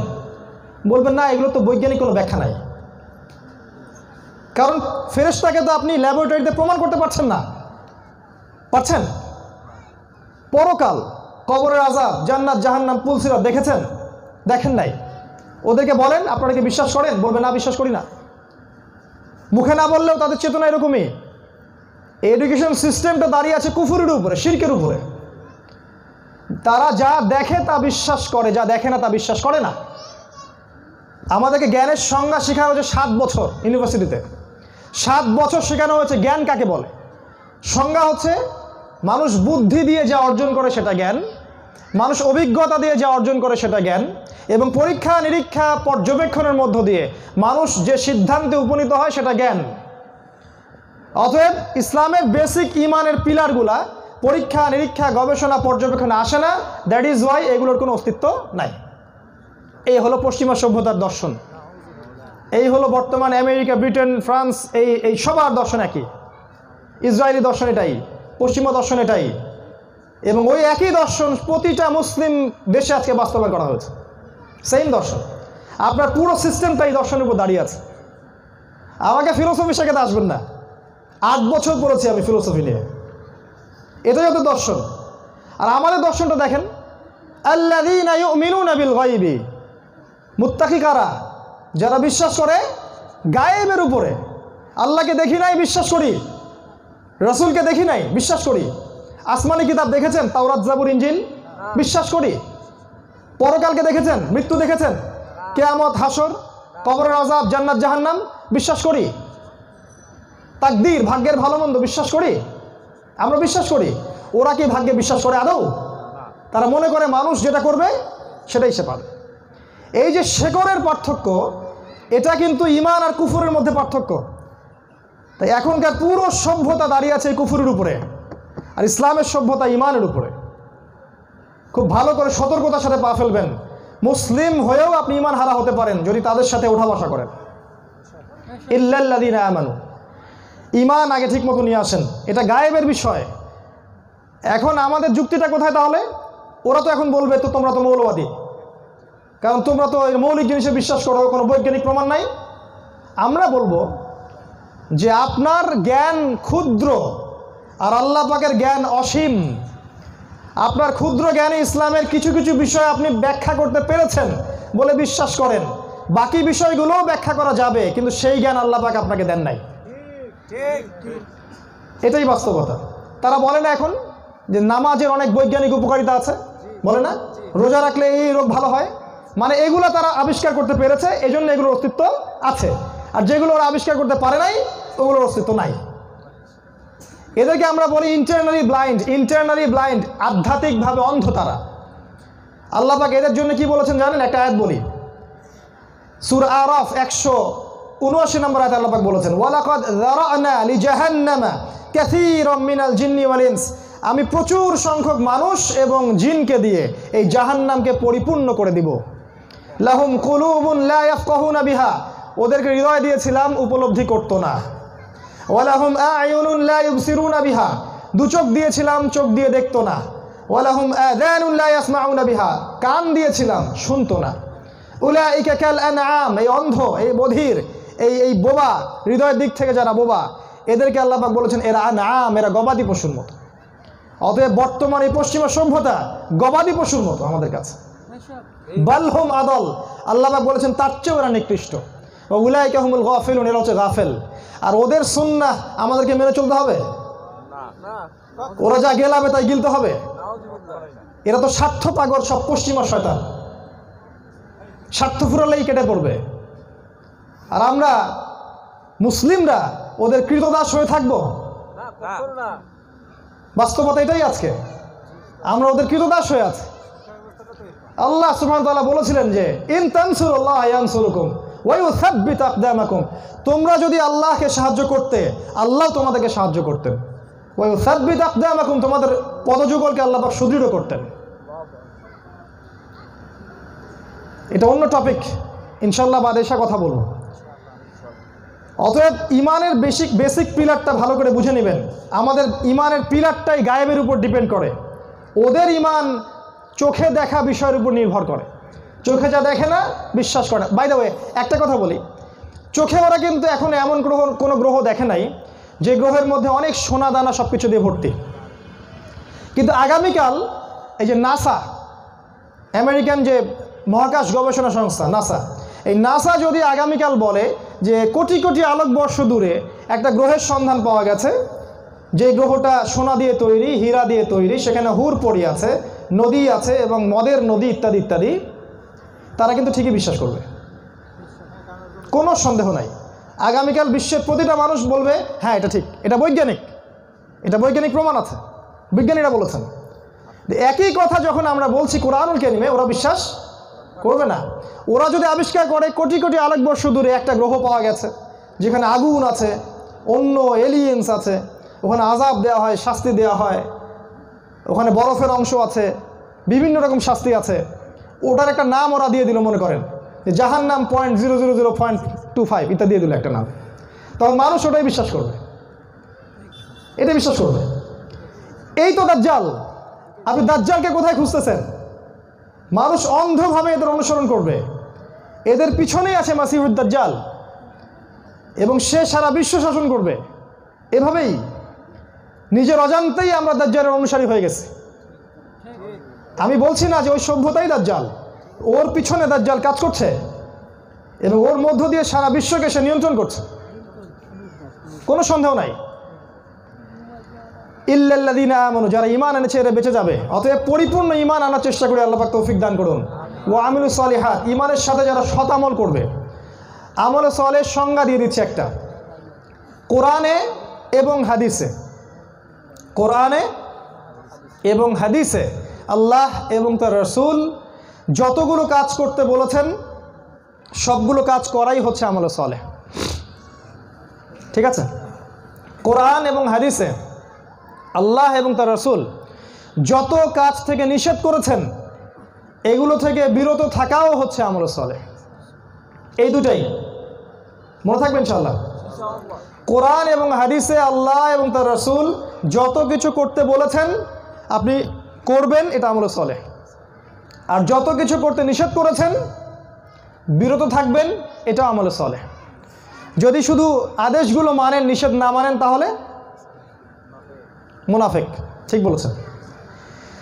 যদি শুধু আদেশগুলোকে মানেন, নিষেধ না মানেন, তাহলে নেফাক, জালেম, ফাসেক। যেমন আল্লাহ পাক কোরআনে আদেশ করেছেন সালাত পড়েন, 5 ওয়াক্ত সালাত প্রত্যেকে ঠিকঠাক মতো পড়বো, এটা আমলে সালেহ। রমাজান মাস আসছে, সওম রাখবেন, আমলে সালেহ। যাকাত ফরজ হলে যাকাত দিবেন, আমলে সালেহ। যাকাত নাই ওষুধ দিবেন ফসলের, এটা আমলে সালেহ। সামর্থ্য হলে হজ করলেন, আমলে সালেহ। উমরা করেন, আমলে সালেহ। এগুলো সামর্থ্য নাই, দান সদাকা করছেন, এটাও আমলে সালেহ। সত্য কথা বলছেন, কি এটা? আমলে সালেহ। পিতা মাতার খেদমত করছেন, কি এটা? স্ত্রীকে আদর মহব্বত করেন, কি এটা? আমলে সালেহ। আপনি রাস্তা থেকে একটা কষ্টদায়ক বস্তু সরিয়ে দিলেন, এটা কি? আমলে সালেহ। সব কিছু আল্লাহ দিনের প্রচার করছেন, খেদমত করছেন, আমলে সালেহ। আপনি আল্লাহ জিকির করছেন, আমলে সালেহ। দোয়া পড়ছেন, আমলে সালেহ। এবং এমন কি আপনার মুসলিম ভাইয়ের সাথে আপনি হাসি মুখে কথা বলছেন, এটাও কি? আমলে সালেহ। এক কথায় প্রতিটা কাজ যেটা কোরআন সুন্নাহ থেকে সমর্থিত, এগুলো যদি আপনি করেন রাসূলের সুন্নাহ মোতাবেক, প্রতিটাই হয়ে যাবে কি? আমলে সালেহ। একই সাথে শুধু আমল করলেই হবে না, আল্লাহ রসুল এবং আল্লাহ যে বিষয়গুলো থেকে নিষেধ করেছেন এগুলো থেকে দূরেও থাকতে হবে। যেমন আল্লাহ পাক নিষেধ করেছেন শিরিক করবে না, কেউ শিরিক না করলে সে আমলে সালেহ করছে। হালাল খেতে বলেছেন, আপনি হারাম খাচ্ছেন না, এটা আমলে সালেহ করছেন। আল্লাহ সুদকে হারাম করেছেন নাকি ফরজ করেছেন? না, আমরা তো ফরজ করেছি। আমরা কি করেছি? ফরজ করেছি। বিশ্বাস করেন এটা আল্লাহর সাথে যুদ্ধ করার মতো অপরাধ, এটা মায়ের সাথে জিনা করার মতো অপরাধ, এটা 36টা মেয়েকে ধর্ষণ করার মতো অপরাধ। আজকে ভ্যালেন্টাইন্স ডের দিনে, মানে ওদের কথা অনুযায়ী বললাম আর কি, যতগুলো রেপ হয়েছে 36টা রেপকে এক জায়গায় করা হয় আর 1 দিরহাম সুদকে এক জায়গায় করা হয়, আপনার ওই সুদের পাপ বেশি হবে। এটাই হাদিস বুখারীর। এদের কবরের আযাব হবে, রক্তের নদীতে ফেলে এদেরকে মাথা ফাটিয়ে দেওয়া হবে, এদের পেটগুলো ফুলে ফেপে থাকবে, পেটের ভিতরে সাপ কিলবিল করতে থাকবে। আল্লাহ এগুলো হারাম করেছিলেন, আমরা হালাল করে নিয়েছি। এটা শিরক, এটা মহা শিরক। এই অবস্থা যদি মারা যায় খালিদান ফিহা ফি জাহান্নামে, কোনো সন্দেহ নাই জাহান্নামে চিরস্থায়ী হয়ে যেতে পারে। সূরা বাকারার 275 থেকে আয়াতগুলো পড়ে দেখবেন। সবচেয়ে বড় পাপটা হচ্ছে এটা আল্লাহ এবং তার রাসূলের সাথে যুদ্ধ করার মতো অপরাধ। আল্লাহ এবং তার রাসূল যেগুলো থেকে নিষেধ করেছেন, যেমন এই যে সুদ না খাওয়া, শিরিক না করা, ঘুষ না খাওয়া, দুর্নীতি না করা, জিনা না করা, ব্যভিচার না করা, আপনার ইভেন্ট টাকনুর নিচে কাপড়টা না পরা, দাড়িটা না কাটা, এগুলো সবই আমলে সালেহ। শুধু আদেশ মানলেই হবে না, নিষেধ বর্জনও করতে হবে। আমাদের সমাজের একটা মৌলিক সমস্যা কি জানেন? আমরা আমল করতে চাই ঠিকই, নিষেধগুলোকে বর্জন করতে চাই না। আমরা এমন বহু নামাজি ব্যক্তিকে জানি যাদের কপালে সেজদার দাগ আছে, অর্থনৈতিক জীবনে তারা পাক্কা সুদখোর। আমরা এমন অনেক ভাইকে জানি যারা নামাজ পড়েন 5 ওয়াক্ত কিন্তু ঘুষ খাচ্ছেন। অনেকে 5 ওয়াক্ত নামাজ পড়ছেন, হজ উমরা করছেন, কিন্তু আপনারা আল্লাহ সুবহানাহু ওয়া তাআলার বিরুদ্ধাচরণ করছেন, মদ খাচ্ছেন, জিনা করছেন, ব্যভিচার হচ্ছে, আল্লাহ রাব্বুল আলামিনের বিরুদ্ধে আইন করছেন, শাসন চালাচ্ছেন, সব কিছুই করছেন, গান বাজনা বাদ্যযন্ত্র এভরিথিং। তো এটা করা যাবে না। আদেশ মানব, নিষেধ বর্জন করব ইনশাআল্লাহ তাআলা। আল্লাহ পাক তৌফিক দান করুন। এটা হলো আমলে সালেহ। এরপর কি? ওয়া তাওয়াসাউ বিল হক, পরস্পরকে হকের দাওয়াত দেয়া। এটা কেমন? হকটা কি জিনিস? হকটা কি পশ্চিমা দর্শন, গ্রিক দর্শন, নাকি চাইনিজ দর্শন, নাকি বর্তমান বিজ্ঞান ও প্রযুক্তি? হকটা কি আসলে? হকের সংজ্ঞা কে দিবে? আমি না, আপনি না, আল্লাহ। আল্লাহ পাক হকের সংজ্ঞা দিয়েছেন কোথায়? সূরাতুল কাহফ। সূরাতুল কাহফ শেষ জামানা সূরা, দাজ্জাল থেকে বাঁচাবে। সূরাতুল কাহফের 29 নম্বর আয়াতটা পড়ে দেখবেন। আল্লাহ পাক বলেছেন ওয়াকুলিল হাক্কু মির রাব্বিকুম, হক সেটাই যেটা তোমার রবের পক্ষ থেকে নাজিল করা হয়। রবের পক্ষ থেকে কি নাজিল করা হয়েছে? আপনার যুক্তি, আপনার দর্শন, আপনার বিজ্ঞান, আপনার প্রযুক্তি, নাকি আল্লাহর ওহী, কোরআন ও সুন্নাহ?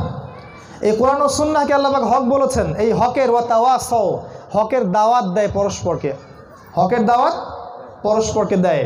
হকের দাওয়াত আগে নিজেকে দিব, নিজের উপর হক প্রতিষ্ঠা করেন, পরিবারে হক প্রতিষ্ঠা করেন, সমাজে প্রতিষ্ঠা করেন। ইনশাআল্লাহ তাআলা, আল্লাহ চান তো বিশ্ব প্রতিষ্ঠা হবে ইনশাআল্লাহ তাআলা। সময় বেশি নাই, ইনশাআল্লাহ কিছুই থাকবে না। আপনি যা দেখছেন এখন, টোটালি পুরো ওয়ার্ল্ডটা চেঞ্জ হয়ে যাবে, পুরো ম্যাসাকার। এরা তো মনে করছে আগামী 50 বছরে বিশ্ব অনেক এগিয়ে যাবে। আমরা দেখছি আগামী 50 বছরে বিশ্ব আগামী ঠিকই, বাট জাহান্নামের দিকে। আমরা দেখছি আগামী 50 বছরে ইনশাআল্লাহ তাআলা বিশ্বে নিউক্লিয়ার যুদ্ধ শুরু হয়ে যাবে, পারমাণবিক যুদ্ধ। বড় বড় রাষ্ট্রগুলো সব ধ্বংস হয়ে যাবে, দেউলিয়া। ব্যাপক মহামারী এবং ব্যাপক ভূমিকম্প হতে যাচ্ছে সামনে। এরা তো বাইরের চোখ দিয়ে দেখে, আমরা কোরআন ও সুন্নাহ দিয়ে ভিতরের চোখ দিয়ে দেখি। এই জন্য ওদের দৃষ্টিটা সংক্ষিপ্ত, আমাদের দৃষ্টিটা দূরদর্শিতায়। আমাদের দৃষ্টির সাথে ওদের দৃষ্টি তুলনা করা যাবে না। এই কথাগুলো ওদের কাছে মনে হবে বোগাস, পাগলের প্রলাপ বকছে। আমরা বলবো যে ওয়েট অ্যান্ড সি, অপেক্ষা করতে থাকেন, দেখতে থাকেন কি হয়। এই বিশ্ব কখনো কল্পনা করে নাই 2020-এ এসে বিশ্ব বন্ধ হয়ে যাবে, ফুল বিশ্ব লকডাউন। ইতিহাসে কখনো এমন হয়নি পুরো বিশ্ব একসাথে লকডাউন। তার আগ পর্যন্ত প্রগতির শপথ, প্রগতির গান শোনালেন, হঠাৎ কি হলো, সব বন্ধ শেষ হচ্ছে। তো এই যে ওয়াতাওয়াসাউ বিল হক, হকটা আল্লাহর ওয়াহি, আল্লাহ পাকের ওয়াহি। এই হকের দাওয়াত মানুষের কাছে প্রচার করবেন, আগে নিজে, তারপর পরিবার, তারপর সমাজ, ইনশাআল্লাহ বিশ্ব। একা একা করবেন না, জামা গঠন করবেন। আর জামা মানে নির্দিষ্ট কোনো দল নয়, পুরো মুসলিম উম্মাহই জামা। আমরা সবাই একসাথে মুসলিম, আমরা সবাই। এখানে সাম্প্রদায়িক বিভক্তির দিকে যাবেন না, প্রত্যেকটা মুসলিমই আপনার ভাই, এই চিন্তা করে হকের দাওয়াত দিয়ে মানুষকে আগাতে থাকেন এবং সবাইকে একসাথে নিয়ে কাজ করার চেষ্টা করতে থাকেন। সবার শুভাকাঙ্ক্ষী হন, ইনশাআল্লাহ আল্লাহ পাক কবুল করুন। আর হকের দাওয়াত দিতে গেলেই কিন্তু বাধা আসবে। প্রথম বাধা পরিবার থেকে। প্রথম বাধাই কোথা থেকে? পরিবার থেকে। বউ কথা শুনবে না, মা বাবা কথা শুনবে না, তারপরে আপনার আত্মীয় স্বজন আপনার বিরূপে চলে যাবে, এগুলো হবে কমন বিষয়। এগুলোর পরোয়া করলে চলবে না। তাদেরকে বুঝাবো, নাসিহা করব, এগিয়ে যাবো ইনশাআল্লাহ। পরিবারটা গঠন করে নিন। তবে পরিবার থেকে বাধা আসবে আগে, তারপর বাধা আসবে ধর্ম নেতাদের থেকে, যারা পেট পূজারী ধার্মিক, পেট পূজারী ধর্ম নেতা যারা, এরা হকের দাওয়াত মেনে নিবে না, কারণ এদের স্বার্থে আঘাত লাগবে। এই জন্য এরাই দেখবেন আপনার বিরুদ্ধে চলে গেছে। দেখতে আপনার মতোই, দাড়ি টুপি পাগড়ি সব আছে, কিন্তু আপনার হকের দাওয়াত তারা সহ্য করবে না, কারণ এই হকের দাওয়াতের কারণে ওদের পেট চলছে না। শোনেন, শেষ জামানায় এক শ্রেণীর আলেমের কথা নবীজি বলেছেন, যারা আকাশের নিচে আল্লাহর সবচেয়ে নিকৃষ্ট সৃষ্টি হবে। রাসূলের কথা, ইয়াবিউ রাজুলু দীনাহু লিআরদিদ দুনিয়া, তারা দুনিয়ার স্বার্থে দিনকে বিক্রি করে দিবে। ধর্ম নেতারা বাধা দিবে, তারপর বাধা দিবে সমাজ নেতারা। সমাজ জাহেলিয়াতে পূর্ণ, আপনি নামছেন হকের দাওয়াত দিতে, সমাজের নেতা খাতা চেতে যাবে, আপনার 12টা বাজা দিবে একেবারে। আপনাকে মানে চারদিক থেকে এমন চাপে রাখবে, আপনার চলাফেরা মুশকিল। আর একটা বড় বাধা আসবে নমরুদের মতো। নমরুদ, ফিরআউন, আবু জাহেলরা যেমন দিয়েছিল, ওটা বড় বাধা পরে আসবে রাষ্ট্র থেকে, তারপরে বিশ্ব নেতাদের থেকে আর কি। এই বাধার ধাপগুলো বলে দিলাম, এগুলো আসবেই। তবে হ্যাঁ, এর সাথে একটা বিষয় জড়িত, ওয়াতাওয়াসাউ বিস সাবর। যদি এই অবস্থায় আপনি সবর করতে পারেন, সবর মানে ইস্তেকামা, আসসাবরু ইয়ানি ইস্তেকামা। সবর মানে কিন্তু এটা নয় যে পরিস্থিতি পরিবর্তন হওয়ার অপেক্ষায় বসে থাকা, এর নাম সবর নয়। সবর মানে পরিস্থিতি পরিবর্তনের চেষ্টা করা, এটাই সবর। এই সবর ইয়ানি ইস্তেকামা যদি আপনি অর্জন করতে পারেন, আল্লাহ পাক বলেছেন তারা ইনশাআল্লাহ তাআলা জান্নাতে যাবে, 4টা গুণ অর্জন করে ফেলেছে। এই সবরটা খুব কঠিন, পদে পদে সবর, পরিবারে সবর, বাসায় সবর, আত্মীয়দের মধ্যে সবর। আপনার কাছে মনে হবে যে এই সমাজ থেকে পালিয়ে যেতে পারলে আপনি বাঁচেন, তারপরেও সবর করে আপনাকে টিকে থাকতে হবে। নিজেকে আপনাকে আল্লাহ পাক যা দিয়েছেন, জান, আপনার মাল, আপনার লেখনী, আপনার সময়, শ্রম, সব কিছু, এগুলোকে সবর ইস্তেকামার সাথে আল্লাহর পথে ঢেলে দেয়া, এটার নাম সবর। এবং এই সবরের প্রতিদান আল্লাহ পাক দিবেন অফুরন্ত। আপনি আল্লাহর মোজেজা বুঝতে পারবেন। এই 4টা গুণ যারা অর্জন করতে পারবে, প্রিয় ভাইয়েরা, মা বোনদেরকেও বলছি, ঈমান, আমলে সালেহ, হকের দাওয়াত এবং সবর, আল্লাহ পাক বলেছেন তারা ক্ষতি থেকে সম্পূর্ণ মুক্ত থাকবে ইনশাআল্লাহ তাআলা। তারা হাসতে হাসতে জান্নাতে চলে যাবে ইনশাআল্লাহ। তাদের মৃত্যু 8-10টা মানুষের মৃত্যুর মতো হবে না। 8-10টা মানুষের মৃত্যু দেখে বিভীষিকাময় অবস্থা, ফেরেশতারা ওদেরকে পিটানো শুরু করবে মৃত্যুর সময়, কলিজা ছিঁড়ে জান বের করে নিয়ে যাবে। এত কষ্ট, এত যন্ত্রণা মানুষ সহ্য করতে পারবে না। আর যারা এই 4টা গুণ অর্জন করবে, তাদের জীবন চলে যাবে হাসতে হাসতে, হাসতে হাসতে। কলসি থেকে পানি ঢাললে যত সফটলি ঢালা হয়, রুহটা নিয়ে তারা চলে যাবে। রুহ দিয়ে গন্ধ বের হবে, সুগন্ধ। এবং আল্লাহ রাব্বুল আলামিন আসমানের দরজা খুলে দিবেন, এই রুহ চলে যাবে ইল্লিনে। ইল্লিন মানে হচ্ছে জান্নাতের আরেকটা জগৎ, যেখানে পুণ্যবানদের আত্মাকে রাখা হয়। আর যদি রুহ বের করা হয় কঠিনভাবে, আযাবের ফেরেশতাদের মাধ্যমে, এই রুহ আকাশে উঠবে না, এই রুহটাকে আবার এই পাতালের মধ্যে নিক্ষেপ করা হবে। এই জমিনের নিচে একটা জায়গা আছে যার নাম সিজ্জিন, এই সিজ্জিনের মধ্যে রুহটাকে রাখা হবে। আযাব আর আযাব, কেউ বাঁচাতে পারবে না। পরকালের জীবনে চূড়ান্ত, এই চূড়ান্ত জীবনের জন্য প্রস্তুতি নেওয়ার জন্য এই 4টা গুণ অর্জন না করে যেন আমরা মৃত্যুবরণ না করি। আল্লাহ পাক বলেছেন, ইয়া আইয়ুহাল্লাযীনা আমানু, হে মুমিনগণ, ইত্তাকুল্লাহ, আল্লাহকে ভয় করো, হাক্কা তুকাতিহি, ভয় করার মতো ভয় করো, ওয়ালা তামুতুন্না ইল্লা ওয়া আনতুম মুসলিমুন, পরিপূর্ণ মুসলিম না হয়ে মৃত্যুবরণ কখনো করো না। আমি আলোচনা শেষ করতে যাচ্ছি। শেষ করার আগে আমার শ্রদ্ধেয় এবং প্রিয় মা বোনদের জন্য একটা হাদিস বলবো, খালি একটা হাদিস। সেটা হলো যে আমাদের নবী সাল্লাল্লাহু আলাইহি ওয়াসাল্লাম বলেছেন, প্রিয় মা, প্রিয় বোন, এখানে যাদের স্ত্রীরা আছেন, মেয়েরা আছেন, তাদের উদ্দেশ্যে বলছি যে একটা হাদিসের উপর যদি আপনারা আমল করতে পারেন, আল্লাহর রাসূল সাল্লাল্লাহু আলাইহি ওয়াসাল্লাম বলেছেন জান্নাতের যে কোনো দরজা দিয়ে ইচ্ছা সেই মেয়ে প্রবেশ করতে পারবে ইনশাআল্লাহ তাআলা। এই সুযোগটা আল্লাহ পাক ছেলেদের জন্য রাখেন নাই, মেয়েদের জন্য রেখেছেন। আমি আমার ক্ষুদ্র জ্ঞানে যেটা উপলব্ধি করছি, ক্ষুদ্র জ্ঞানে, সেটা হলো যে মেয়েদের জন্যে জান্নাতে যাওয়া যতটা সহজ অন্য কোনো শ্রেণীর মানুষের জন্য এতটা সহজ নয়। একইভাবে মহিলাদের জন্য জাহান্নামে যাওয়া যত সহজ অন্য কোনো সৃষ্টির জন্য এত সহজ নয়। কেন? আল্লাহ রসুল মেরাজ থেকে দেখে এসেছেন জাহান্নামের বেশিরভাগ অধিবাসী হচ্ছে নারী জাতি, বেশিরভাগ। তিনি জাহান্নামকে উকি মেরে দেখেছেন, তিনি দেখেছেন খালি নারী আর নারী, নারী আর নারী। আমার বোনেরা সব জাহান্নামে, এই উম্মার মেয়েরাই জাহান্নামে। কারণ এই উম্মার মধ্যে মেয়েদেরকে নিয়ে এমন কিছু করা হবে, মেয়েরা ভালো করে শোনেন, উম্মতে মুহাম্মাদির ক্ষেত্রে মেয়েদের সাথে এমন কিছু করা হবে এই দুনিয়াতে যাতে মেয়েরা পর্দায় থাকতে না পারে, মেয়েরা স্বামীর আনুগত্য করতে না পারে, মেয়েরা 5 ওয়াক্ত নামাজ ঠিক মতো পড়তে না পারে, যাকাত দিতে না পারে, রোজা রাখতে না পারে, ইসলামের বেসিক জ্ঞান যেন তারা অর্জন করতে না পারে, এমন কিছু একটা মেয়েদের সাথে করা হবে এই জামানায়। সেটা কি হয়েছে? সেটার নাম কি? তার নাম হচ্ছে নারীবাদ, ফেমিনিস্ট রেভলিউশন, নারী অগ্রযাত্রা, উন্নয়ন ইত্যাদি কথা দিয়ে মেয়েদেরকে আজকে তারা স্বার্থবাদী এক মহল মেয়েদেরকে আজকে পণ্য বানিয়েছে।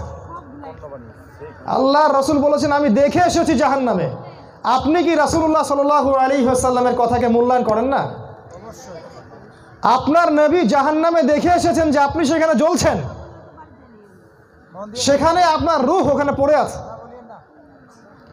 আল্লাহর রাসূল বলছেন আমি জাহান্নামে দেখে এসেছি, সেখানে বেশিরভাগ অধিবাসী নারী। এই হাদিস থেকে আমাদের মায়েরা শোনে, কখনো চিন্তা করে, উপলব্ধি করে, কেন আমি ওখানে যাব? কারণটা কি? কারণটা হচ্ছে এমন কিছু একটা আমার সাথে হবে এই যুগে যার ফলে আমি ইসলামে থাকতে পারবো না, আমি ঠিক মতো পর্দাটুকুই করতে পারবো না। এই নারীবাদ এবং ফ্যামিলিস্ট রেভলিউশনের মাধ্যমে মেয়েদেরকে আজকে সমানে বেপর্দা করে রাস্তায় নামানো হয়েছে। পর্দা যে কি জিনিস ওরা সেটা বোঝেই না। পর্দা আবার কি? এটা পিছিয়ে পড়া। আমরা তো জয়িতা, আমরা এগিয়ে যাব, উন্নতি, অগ্রগতি, প্রগতি স্লোগান দিয়ে দিয়ে আজকে মেয়ে আর ছেলেকে কাউন্টার দেওয়া হচ্ছে, মানে মেয়ে ছেলে প্রতিদ্বন্দ্বী। আল্লাহ পাক বলছেন এরা একে অপরের সহযোগী, এরা বলছে এরা প্রতিদ্বন্দ্বী। ছেলে পারলে আমি কেন পারবো না? ব্যাপারটা অনেকটা এরকম চিন্তা এখন। এর পিছনে আপনারাও দায়ী, কারণ ইসলামে নারীর যে অধিকার, সেই অধিকারটুকু আমরা ওদেরকে দিতে পারি নাই তো। এটাই বাস্তবতা। ইসলামে মেয়েদের যে অধিকারটা আছে এটা আপনি আমি দিতে পারি নাই তো ওদেরকে। আপনি তো চিল্লা দিয়ে বেড়াচ্ছেন, মেয়ের সম্পত্তি দিচ্ছেন না। আপনি হজমরা করছেন, আপনি বোনের সম্পত্তি দিচ্ছেন না। মেয়েদের শিক্ষার জন্য কোনো মাদ্রাসা ভালো করতে পারছেন না, কোনো শিক্ষা ব্যবস্থাই নাই। ওরা কোথায় দিন শিখবে কোনো ফিকিরই নাই। বরং ইভেন মসজিদ পর্যন্ত যাওয়া আমরা নিষেধ করে দিয়েছি। ওরা দিনটা শিখবে কোথায়? মেয়েরা দিনের বেসিক জ্ঞানগুলো শিখবেটা কোথায় আমাকে বলেন? এই মেয়েগুলো যখন স্কুলে যাবে, ইউনিভার্সিটিতে যাবে, কলেজে যাবে, তখন তো ওদের গেট আপ দেখলে আপনি বুঝতেই পারছেন এরা দাজ্জালের অনুসারী হয়ে গেছে। অতএব এর পিছনে আপনি আমি সমান দায়ী, শুধু ওরাই দায়ী নয়। নবীজি বলেছেন আমি দেখে এসেছি মেয়েদের অবস্থা এরকম। অতএব মা বোনদেরকে অনুরোধ করব খুব সতর্কতার সাথে পা ফেলতে। প্রগতির নামে দুনিয়ার স্বার্থে এমন কোনো কাজে পা দিবেন না যেটা আল্লাহ এবং তার রাসূল নিষেধ করেছেন। আল্লাহ এবং তার রাসূলই আপনার সাথে যাবেন, আর কেউ যাবেন না। এই রাসূল আপনার প্রতি করুণা করে মাত্র 4টা কাজ বলে গেছেন যে হে বোন, হে মা, হে আমার মেয়ে, যদি 4টা কাজ করতে পারো তোমাকে আল্লাহ পাক জান্নাতের যে কোনো দরজা দিয়ে ইচ্ছা প্রবেশ করার অনুমতি দিবেন। তিনি বলেছেন ইযা সাল্লাত খামসাহা, যখন 1 নাম্বার একটা মেয়ে 5 ওয়াক্ত সালাত ঠিকঠাক মতো আদায় করে। একটু দেখেন তো আপনার বোন, আপনার মা, আপনার স্ত্রী, সন্তান 5 ওয়াক্ত সালাত ঠিক মতো আদায় করে কিনা, এতটুকু করে কিনা দেখেন তো। কেন করে না? মানে এই পরিবেশটা তৈরি করতে তাহলে আমরা ব্যর্থ। আমরা যারা বাড়ির কর্তা আমরা ব্যর্থ। কু আনফুসাকুম আহলিকুম নারা, এটা আমরা আমল করতে পারি নাই। নবীজি মেরাজ থেকে ফিরে আসছেন, একটা ঘরের গন্ধ শুনলেন, খুবই সুন্দর সুগন্ধ। নবীজি বলেন এটা কোন ঘর থেকে আসছে? জিবরাইল আলাইহিস সালাম বলেন এটা হচ্ছে ফেরাউনের স্ত্রী আসিয়ার ঘরের গন্ধ। ফেরাউনের ঘরে থেকে একটা মেয়ে যদি ঈমান নিয়ে মরতে পারে, তাহলে আমাদের মা বোনরা 5 ওয়াক্ত সালাত পড়তে পারে না? ফেরাউনের স্ত্রী যদি জান্নাতি হতে পারে, তাহলে আমাদের মা বোন, আমাদের স্ত্রীদের কি হয়েছে? তারা 5 ওয়াক্ত সালাত পড়তে পারে না? ইদা সাল্লাত খামসা, যখন সে তার 5 ওয়াক্ত সালাত ঠিকঠাক মতো পড়বে। এখানে খালি ফরজ নামাজের কথাই বলা হয়েছে, আপনার সুন্নত নফলও বলা হয়নি। এতটুকু যদি করে। 2 নম্বর, ইদা সামাত শাহরহা, যখন সে তার রমাজান মাসের রোজা রাখবে। রমাজান মাসের রোজা রাখবে। ফরজ রোজাই কথা বলা হচ্ছে, নফল সুন্নতও বলা হয় নাই। 2 নম্বর। 3 নম্বর, যখন সে তার লজ্জাস্থানের হেফাজত করবে, মানে সে পরিপূর্ণ শারঈ পর্দা মেনটেন করবে। আর এই পর্দা মানে সেই পর্দা নয় যেটা এমন টাইট ফিটিং বোরখা যেটা পরলে শরীরের সব অঙ্গ প্রত্যঙ্গ দেখা যায় না। প্রিয় বোন, পর্দা করতে হলে আপনাকে কয়েকটা মূলনীতি মেনে চলতে হবে। 1 নম্বর, কাপড়টা এত ঢিলে ঢালা হবে না যেন আপনার শরীরের কাঠামো বোঝা যায়, এমন কাপড় পরা হারাম। 2 নম্বর, কাপড়টা এত পাতলা হবে না যেটা পরলে আপনার বাহির থেকে ভিতরের অঙ্গ প্রত্যঙ্গ দেখা যায়, এটাও পরা যাবে না, এটা হারাম। 3 নম্বর, কাপড়টা এত চকচকা হবে না, চাকচিক্যময় হবে না যে পরপুরুষের চোখ লাগে, খুব সুন্দর মনে হয়, গর্জিয়াস মনে হয়, এটা করা যাবে না। 4 নম্বর, এই পোশাকটা এমন হবে না যেটা পুরুষের পোশাক, মানে আমাদের শহরের কথা বলছি, ওই যে গেঞ্জি জিন্স এগুলো পরা যাবে না। 5 নম্বর হচ্ছে অমুসলিমদের সাথে সাদৃশ্য আছে এমন কোনো পোশাক পরা যাবে না। এই 5টা মূলনীতি মনে থাকবে। পোশাকটা এমন হবে না যেটা এত আঁটোসাঁটো যাতে শরীরের কাঠামো বোঝা যায়, এত পাতলা হবে না যে অঙ্গ দেখা যায়। অমুসলিমদের পোশাক পরা যাবে না, পুরুষের পোশাক পরা যাবে না, এবং অতি চাকচিক্যময় পোশাক পরা যাবে না। এই মূলনীতি মেনটেন করে আপনারা যদি পোশাক পরতে পারেন তাহলে ইনশাল্লাহ পর্দা হয়ে যাবে। এটা পরার পরেও যদি পরপুরুষের সাথে আপনার মিষ্টি মিষ্টি কথা হয় তাহলে এটাও কেটে গেল পর্দা। এটা পরার পরেও আপনি স্কুলে গিয়ে যদি স্যারের সাথে খুব সুন্দর মিষ্টি মিষ্টি ভাষায় কথা বলেন, আপনার পর্দা কেটে গেল। খাস পর্দা করার পরেও যদি বন্ধুদের সাথে গ্রুপ স্টাডিতে বসেন, গ্রুপ স্টাডি, তাহলে পর্দা কেটে গেল। এরকম খাস পর্দা করে যদি মোটরসাইকেল চালায় বেড়ান এনজিওতে, পর্দা কেটে গেল। এরকম খাস পর্দা করে আপনি যদি মিছিলের প্রথম কাতারে দাঁড়ান এবং স্লোগান দেন এগিয়ে যাও, এগিয়ে চলো, পর্দা কেটে গেল। খুব সতর্ক থাকবেন। আপনার দায়িত্ব বাসায় আপনার স্ত্রী, আপনার সন্তান, আপনার স্বামী, আপনার ভাই, আপনার বাবা, এগুলো আপনার জগৎ। এই জগৎ সামলাতেই মেয়েদেরকে হিমশিম খেতে হয়, তার উপরে আবার এত বোঝা আমরা চাপিয়ে দিয়েছি। অতএব মেয়েদেরকে আগে আমি রিকোয়েস্ট করব 5 ওয়াক্ত সালাত ঠিক মতো পড়বেন, রমজান মাসে সওম রাখবেন, পর্দা ঠিকঠাক মতো করবেন, আল্লাহ পাক তৌফিক দান করুন। এবং 4 নম্বর হচ্ছে স্বামীর আনুগত্য করা। স্বামীর আনুগত্য মানে এটা নয় যে স্বামী যদি অন্যায় কোনো কাজ করতে বলে সেটা মেনে নিতে হবে, এটা আনুগত্য নয়। লা তাআতা লি মাখলুকিন ফি মা'সিয়াতিল খালিক, সৃষ্টিকর্তার অবাধ্যতায় স্রষ্টার অবাধ্যতায় সৃষ্টির কোনো আনুগত্য নাই। মানে স্বামী যদি এমন কোনো কথা বলে যেটা আল্লাহ এবং তার রাসূলের বিরুদ্ধে যায়, সেটা আপনি মানবেন না। যেমন স্বামী যদি বলে সাজুগুজু করে চলো বের হয়ে একটু ঘুরে আসি মোটরসাইকেলে, আপনি যাবেন না। স্বামী যদি বলে যে দেবরটাকে একটু ভাত দিয়ে আসো, তরকারি দিয়ে আসো, আপনি যাবেন না।